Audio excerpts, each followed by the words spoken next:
Goedemiddag. Welkom op onze webinar in samenwerking met ThingLink. Die valt een beetje aan de serie webinars die we gratis geven rond Google Workspace, maar we denken dat ThingLink een zeer goede aanvulling is voor scholen die niet alleen met Google, maar ook met Windows werken. ThingLink is een programma of een platform dat zeer interessant is bij afstandsonderwijs en ook bij bijvoorbeeld het organiseren van een virtuele open deurdag. We hebben het geluk dat Louise hier is. Zij zal de webinar leiden. Zij is verantwoordelijke voor edu bij ThingLink en zal dit dus als geen één goed doen, uiteraard in het Engels. Het was ook zo aangekondigd op de webinar. Ik zelf ga mee in de chat, dus ik zal wellicht ook proberen zoveel mogelijk vragen te beantwoorden in de chat die jullie nu al aan het invullen zijn. Veel plezier. Thank you, Louise. I just introduced you. Lovely, thank you, Alan, and it's really great to be here and to see so many people in the chat as well. Please do say hello and where you're from. Unfortunately, I don't speak Belgian, so if you excuse my English. So Alan's going to be able to answer your questions in the chat, and also Alan will translate any for me. So I'm just going to remove Alan and share my screen with you. We've got about half an hour today to look at ThingLink, and hopefully some of you will have been using ThingLink already. If you haven't, you are in for a treat. So ThingLink is used globally by over 350 million learners each year, and ThingLink is a way for you to take an image, a 360 image, a video, or a 360 video, and add in your own interactive hotspots. And I'll share this presentation deck with you. It's a Google slide deck so that you can explore all of the little videos that I've embedded and the examples which are embedded onto the slides as well. So what do people use ThingLink for? Well, as you can imagine, it's been a really difficult time over the last 18 months, year to 18 months. And many educators have found that using ThingLink, they've been able to really engage their learners wherever they are. And what they've been able to do is to create campus tours. They've been able to create field trips, take expeditions, particularly at a time when learners are unable to come into the organization. But what you'll see in a minute when I show you some examples is that educators have realized that when you try and teach your learners when they're at home, you really need to find ways of engaging them. And if you've had materials like PDFs or presentations, sometimes they're just not engaging enough or maybe up to date. But with ThingLink, you can take images and add in those interactive hotspots and create new contextual materials. But they're also culturally relevant because you're using lots of different types of media. And as you know, people are using mobile phones. They're used to taking videos and audio. So you are creating new content with whole different types of media. To give you a nice example, I've got one here, which is of a 360 of a room that's been taken to show people how to learn observational skills. And if I just go into it, I'll be able to show you exactly what it looks like. So this particular educator is educating people on how to approach patients and learn about medical services. So ensuring diversity is incredibly important. So for a start, we have images that are relevant and diverse and reflect diversity. But instead of just telling people with a picture what this scenario is, which is where a medic person has come to help a frail elderly lady, you can actually see the clues in the room with this 360 and add in hotspots. So for example, you can see here, on the medication, you can click the pop-up and there will be an embedded Word document that has these pictures of the medication. So a learner, a student can explore this room and find out the different clues.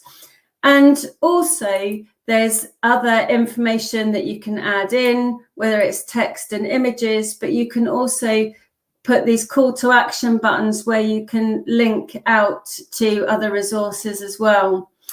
They've even put in an audio transcript. Through to Dr. Patel. Yes, this is Dr. Patel. Where you can click on the telephone and hear the transcript of the audio call. So this is a really nice, engaging 360 image with additional hotspots and additional information that's been added, which helps learners all work together. So automatically you've created something that's much more engaging. So that was for observational skills for learners and staff working with elderly people. With ThingLink, when you add in your hotspots, it also has immersive reader built in, which means that any text in any of the tags can be translated into over 80 different languages, and it also can be read back. So you've got text to speech in over 80 different languages that's built into your text tags. This is an example of a campus tour that's been created by the University of Rochester. And with the campus tours, you're able to embed them onto your website. So when you've created your ThingLink, you can also embed it into your LMS or your website. And this is a student-led tour of the university, because obviously people can't go to the university, and they want people to experience it, but also for new admissions and for people who might be looking at the university. So here you're able to click on the hotspots and explore further parts of the campus. And here you're able to embed videos in. You're able. I'm Christian Griffin. I'm a third-year medical student at the University of Rochester School of Medicine and Dentistry. I'm here to walk you through a virtual tour of our campus, featuring 360-degree photos of each space. That text would also open up into immersive readers, so it can be translated as well. And you can see each of these tags has been added so that it's got another website link or another dimension. So ThingLink is a way of literally linking lots of things together in a really interactive way. So ThingLink works across all your devices and all of your browsers. So I'm on a Chromebook today. It works beautifully, and it will also work on PC and Mac and also on your mobile devices. And if you create a 360 image ThingLink, it will also work with a VR headset as well. So it's a really nice way of creating virtual tours. And some of you might be aware that Google has retired their own tour creator. So if you are used to creating tours, you'll be able to do that within ThingLink very easily. ThingLink was actually the original tour creator. So what can you upload into your ThingLink? Well, there's 4 types of base media files. So you can upload an image as your background for your ThingLink. You can also upload a 360-degree image. You can upload a video, and that's up to 10 gigabytes of video. So yeah, that's pretty large amount of video. So you can use ThingLink as your video and add in interactive hotspots and then embed that into your website as well. You'll also be able to upload 360-degree video, which is really interesting for classroom observations, so you can see different aspects of the classroom in action. So you would upload any of these media, and then you'll be able to start adding your hotspots. When it comes to images, there are lots of different ideas for images. You could upload a photo, and here I've got a photo of the Statue of Liberty, and then I could put in interactive hotspots with video. And if I wanted to, I could give that image to my learners and enable them to add in their own hotspots. And this is where it's used for project-based learning, and that is a really nice way of enabling students to collaborate on a ThingLink and add in all of their hotspots as well. The great thing about ThingLink is that once you've completed your ThingLink with all your hotspots, you could share the link to your students. They could make a copy of it and then further add in links as well. So it's a really nice way of giving your students a picture of a water cycle or an experiment, and then they can annotate that themselves. You're also able to use images that you've made from something like Canva or a Google slide or a PowerPoint slide, and that might be a timeline, or it might be a flow chart or something. And you can see from that diagram that it's actually got quite a lot of text in. It's quite small. It's quite difficult to engage. But imagine if you put in hotspots that had that information in, that now could be translated into over 80 different languages. But it also means that you're making it accessible, because you've got text to speech on that text as well. And you could also add in hotspots with a video introduction of you, for example, explaining what that task or timeline's about.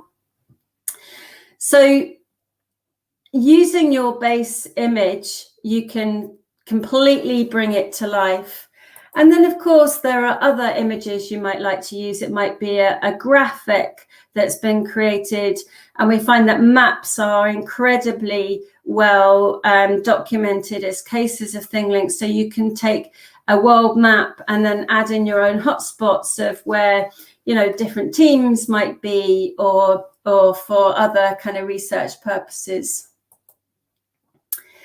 Infographics is another great use case. So if you create infographics and you use those, and infographics have been around, you know, a good couple of decades now, and it's a really nice way of presenting information. But again, it's not very accessible, and maybe there isn't a lot of information, and you want everything to be in one page, and you can do that with ThingLink by adding in the additional information. And this is probably one of my favorite cases of ThingLink. So imagine if you created a CV, and let's think about CVs of the future. They're not going to be just, you know, pages of PDF text. You'll be able to encourage your learners to create a visual CV or a multimedia CV by taking a template and adding in hotspots with maybe examples of their work. So instead of saying, yes, they can speak a language, why not have a tag that has them demonstrating that they can speak that language? And we find this is a really nice use case for learners, because they could create something like this as a reflective tool to reflect on their skills, put in examples of their skills or their favorite work, and then that helps them to be prepared for interviews or be prepared to talk about themselves and to actually realize what skills they have. Really nice use case. And then, of course, screenshots. So I've seen people take screenshots of the inside of working on a Google Classroom, for example, and then they've been able to put in the hotspots to show people how to use that particular tool. And that's used by, I'm in Scotland, and the Scottish government have taken screenshots of Google Classroom and Microsoft Teams, and then they've embedded those into their own websites for teachers to learn about using tools as well. So this is a really, really nice way to give instructions as well. So when it comes to 360-degree images, you can create your own 360-degree images. And on our blog, I've created a template of a 360 image, which you can add in your own images to. I've done that in Canva. But just to give you a little bit of inspiration, so we've been working with museums in Poland, we've been working with museums in America and in the UK. And because people can't visit those museums, they've been creating virtual tours. But instead of just providing that, they've been gamifying it by adding in things like tags with little bits of information like an escape room. So why not create an escape room of your place that you want people to go, because they're much more likely to engage with that room if there are clues, if there's activities to do. And the other big use of ThingLink for 360 is when learners are going back to their school or campus, university, and you might have changed the layout due to coronavirus. You might want people to walk in different directions, for example. And a school created this 360, and you can see that they've created icons that say do not enter, or to go this way or that way. And then this is given out to learners before they go back to school to understand the new requirements about how to walk around the establishment with the coronavirus restrictions. So it's really helping to create that comfort with coming back into school as well. But also it's helped learners to remain connected to their school while they're not able to go, or to their university. So the tags, what can you add? So a text tag can be any combination of text and media. And in a text and media tag, you can add in pictures or videos, and you can also add in audio. You can even add in GIFs. So they can be any combination of text and media. You can also add in plain text labels, and these are really useful for things like copyright, etc. Now you can also embed apps and tools directly into a ThingLink tag as well. And yesterday on Twitter, if you follow me, it's at Scotland Louise. I'll pop it in the chat. I produced a Google Sheet of the top 30 things that you can embed into a ThingLink, and it's quite a lot. I'll just actually come out of there and show you some of the examples. So if I go into my ThingLink account, here we go, and I log in. I created lots of different examples, and I'll show you how easy it is to do this as well. So for example, if you're used to using something like 3D objects, here I have a ThingLink that I've created, and with my embed tag, I've embedded a 3D object. So that is quite useful if you wanted to show things in context. So there we have a 3D object which has been embedded. And then you could embed other things such as a book creator. And this loads. And here we have how easy it is to embed a book that I've created. It works beautifully with Google tools, so you can embed Google Slides in there, or a Google Doc, for example. And here is a book that one of my friends has created, all about using G Suite, which is just super. So it's really easy to add a whole range of different websites and different tools directly into your ThingLink as well. So the other tags that are really important for you to know about when that loads is the tour tag. So once you've created your ThingLinks, you are able to link your ThingLinks together. So what that means is that you can create your tours that you would click on the tag and it would take you to another 360 image. And we've just released a new update which means that you can put in a conditional transition. And what that means is that you could have it so that someone's got to put in a passphrase or a code to be able to progress on to the next ThingLink. And I'll show you what that looks like in a mere moment.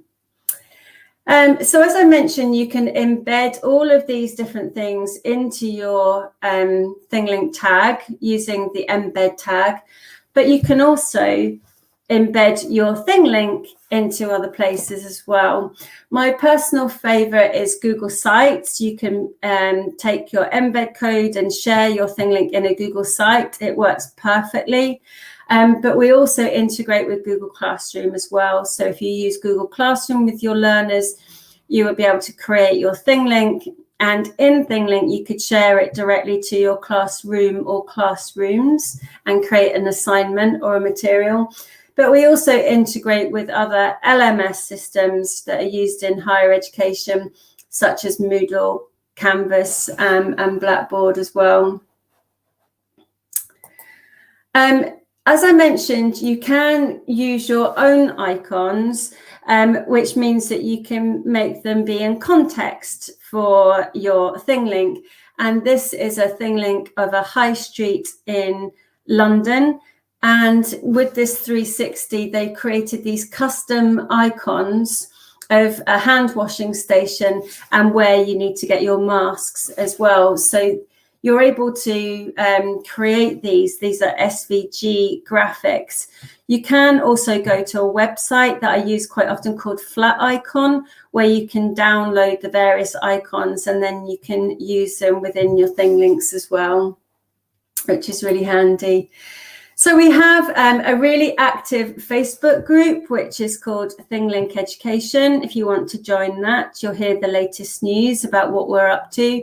We also have our YouTube channel, and we also have our Twitter, which is ThingLink_edu. And with the time that I've got remaining, I thought I'd show you how easy it is to create a ThingLink from scratch. So I'm just going to come out of here and go back into my ThingLink, and you can see here that I'm in my account page.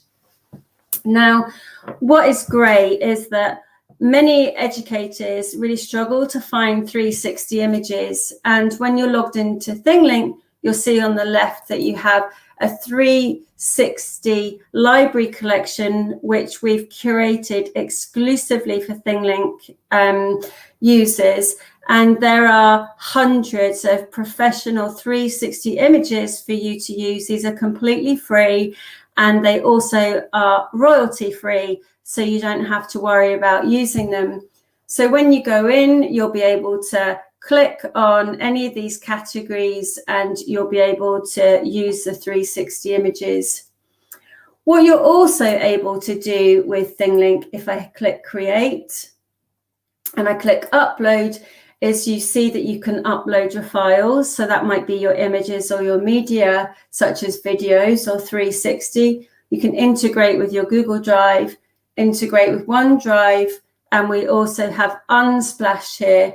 So if I click on Unsplash, there are 2 million images that I can use to create a ThingLink, and you can search these by category as well.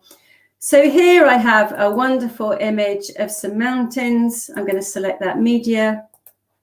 There we go, click continue. And once I have this now, I click to upload, that's now in my content, and this is ready for me to start adding tags to. So if I click on the image, here you can see that I've got this lovely image of a snow mountain under stars. By clicking the edit button, it brings up my tag editor, and then I can start adding tags. Here we go. So I'll just pop in this tag icon there, which you can move around, and I'll add some text and media. So if I put in test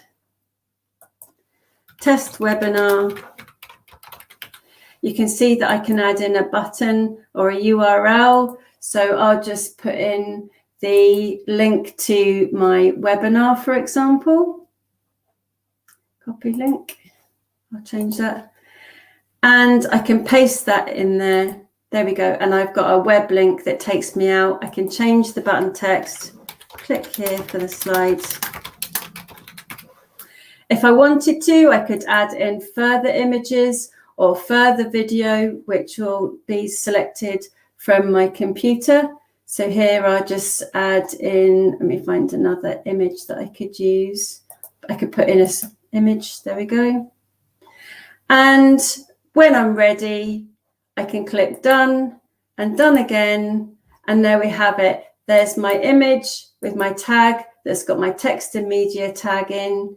I've got the immersive reader icon that shows me what this text and how that will translate. And then I can also just share my ThingLink by grabbing the embed code or share the link. And I can also create a QR code from there as well. Or I can publish it to social directly to Teams, Facebook, or any of those other medium. And that's as hard as it gets, really. It's a super simple, easy tool to use. And you've got endless possibilities. So with our few minutes left, I just want to ask, are there any questions particularly? And I'll just bring Alan back onto the screen there. Thanks, Alan. Are there any questions? Stuur gerust je vragen door in de chat. Ik hoop dat je in die korte tijd toch een beeld hebt hoe makkelijk je een ThingLink presentatie, als je het zo kan zeggen, kunt maken. Ik kijk eventjes in de chat of er specifiek vragen komen. Nee. I see there's one question on here which I'll put up on the screen. This is from Wim. So ThingLink is free. We have a free teachers account, which is a trial account, and we offer this with 1,000 views. So that comes as part of the free account. If you run out of views, it will have an overlay to say that you have to view that on ThingLink, and that the view count is just for where it's embedded.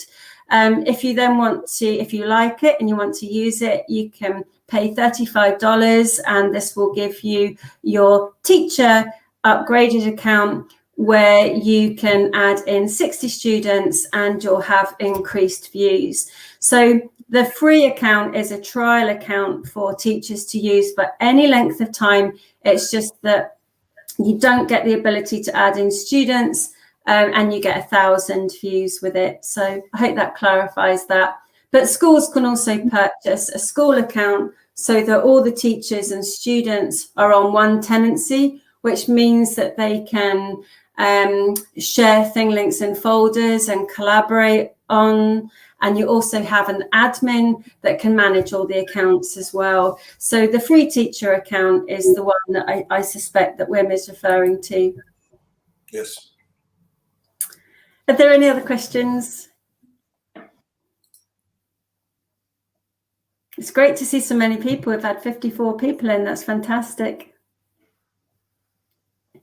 If you want to see any examples, we've got lots on our website. If you go to thinglink.com and go to the blog, you'll see that there's examples of escape rooms and examples of the 360, which you can use the template to create your own 360 galleries. Ja, dus in het platform zelf heb je heel wat voorbeelden waar je kunt uit vertrekken. En als je naar de website van ThingLink gaat, dan zie je ook tal van voorbeelden en mogelijkheden.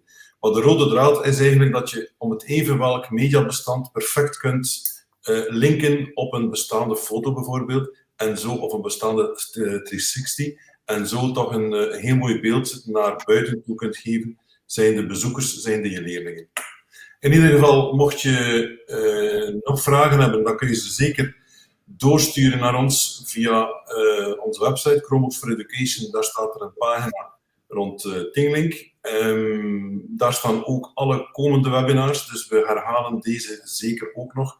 En die komt zeker ook nog eens aan bod in een of andere training van Signpost Academy. In ieder geval bedankt en tot de volgende keer. Thank you, Louise, for this explanation. You're very welcome. Yes, and anybody's welcome to contact me on Twitter @ScotlandLouise is my usual Twitter account, or contact us through our Facebook group, and I'll catch up with you, Alan, later on. And if there's any other questions, then just let me know. Thank you very much to everyone who's joined us. Yes, some questions in the chat. The chat is still open, so I can you can leave it after 5 minutes, so I can answer the questions. Yeah, sure. You'll be able to go back in and answer the questions. Thank you. Thank you, Sophie. Lovely to meet you all.